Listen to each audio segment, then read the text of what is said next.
Julia Davis spent more than 60 years of her life educating the St. Louis public. Beyond her work as a teacher, Davis spent decades working with the St. Louis Public Library system to promote awareness of Black history and to increase access to resources on Black history. Additionally, Davis worked as an active member of the NAACP and the Association for Study of Negro Life and History, utilizing her roles in these organizations to further her efforts to educate and empower people of color. Her work and charitable donations led to the building of Julia Davis Branch Library in 1974, the first public library branch to be named after a living person. As an educator, activist, and philanthropist, Davis understood her rights and the rights of others to learn about Black history and embraced the responsibility of sharing what she learned with the people of St. Louis.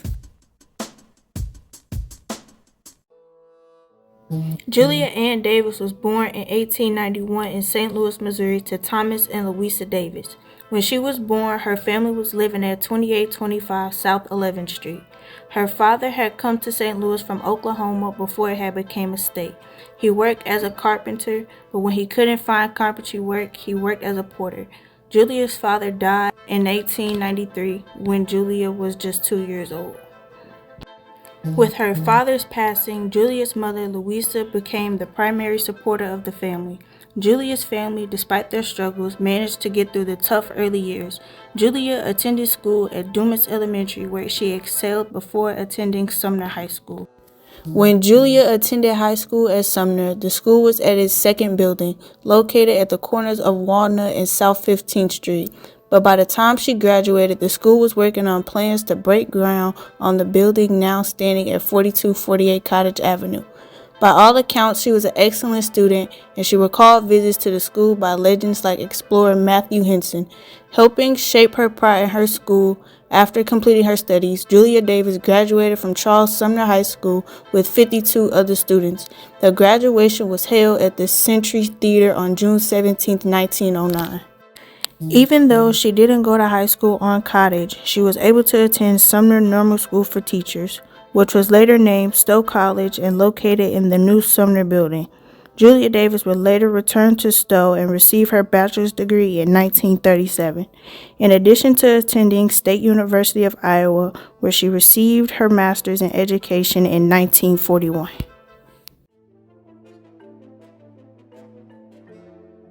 When the National Association for the Advancement of Colored People was established in St. Louis, Julia Davis was one of its early members.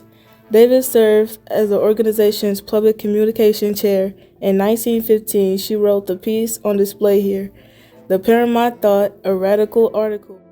To be bound by heavy weights and chains could be no worse than having one's will. God's greatest gift to man with which to glorify him and bless mankind, blasted by unjust law. Unjust because it is made against his color, with his character may be spotless. Men of sound principle and sound judgment can but see that the proposed segregation is a curse, not a blessing, to ours or any city. Would that it were a segregation of right from wrong, not black from white. In addition to being involved with the NAACP, Davis was also a member of the Prudence Crandall Club. It was a social club that Julia Davis was not only a part of, she was also the club's president in 1922. The club was named after Prudence Crandall, an educator and abolitionist that created the first integrated classroom in the United States. It represented Black women that were literate, educated, and interested in promoting the education of Black women. Julia Davis began teaching at Phyllis Wheatley as early as 1915, as shown in the article published here. In 1917, Julia Davis resigned from Phyllis Wheatley to take a teacher position at Simmons School. This would be the last time she would change schools. At Simmons, Davis committed herself to ensuring her students had access to Black history. She would research, create informational packets and assignments, and require her students to complete them, exposing them to a history that was not included in their standard textbooks. To ensure Black history was accessible as possible, she even reached out to Carter G. Woodson for support. For Julia Davis, Access to Black history was a right all citizens, not just students, were entitled to. Because of this, Davis accepted the responsibility of doing what she could to educate the community, for creating slave auctions in the old courthouse to working with the YWCA on increasing interactions between races. Davis used every opportunity to shine a light on Black history for years. Davis created annual Black history exhibits that were on display at the St. Louis Public Library's central headquarters. These exhibits were announced in newspapers and brought increased traffic to the library every February. In 1952, Miss Davis joined Woodson's organization, the Association for the Study of Negro Life and History, becoming a founding member of the St. Louis branch along with historian as St. Louis educator Herman Dreer.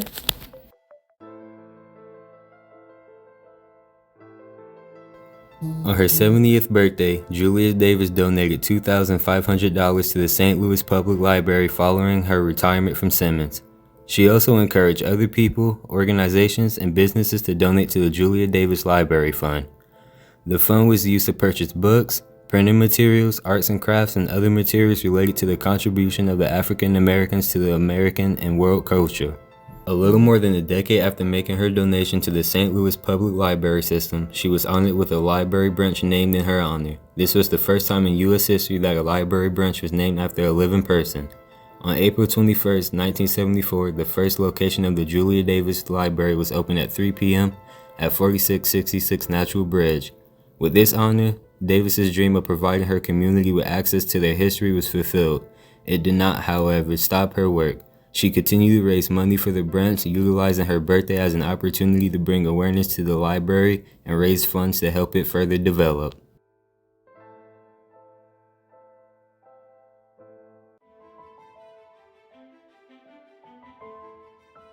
Julia Davis refused to allow retirement or later years to stop her or even slow her down. She continued to contribute to Black History Month programming and education in St. Louis through her work with the St. Louis Public Library, and by working with educators and radio outlets to shine more light on Black history. She continued to appear on radio even in her 90s, being interviewed while she continued to educate the public. The 1987 theme is the Afro-American and the Constitution, colonial times to the present. The kit of materials for study you will find at the Central Library and at the Julia Davis Branch Library, 4666 Natural Bridge. Her birthday served as fundraising opportunities, which she used to help raise $1,000 more for the Julia Davis Public Library. When Julia Davis passed away after living for more than a century, she left an enduring legacy. The teaching tree that stems from Julia Davis counts hundreds of educators, and they have in turn taught thousands. Her annual Black History exhibits at the St. Louis Public Library laid the foundation for ensuring Black History Month would be celebrated continuously in the St. Louis area up to the present day. Her books, artifacts, and writings continue to serve as a valuable source of information for patrons of the St. Louis Public Library, and her memory serves to inspire us all. But you see, this is the thing that Dr. Wood's been working for since 1915. Let's understand now. We know who we are. All ethnic groups, even the Indians and all like that, they should be recognized as Americans. Yes. So I think if we do that and have an open mind and the right kind of a heart and the fellowship towards one another, I think we'll make it. Because we're going to have to make it together. Well, we've made it... See, it's an interracial and it's interdependent. That's the word that Mr. Desbald used to have us to say in geography. We are an interdependent nation. We can't exist all by ourselves. No man is an island.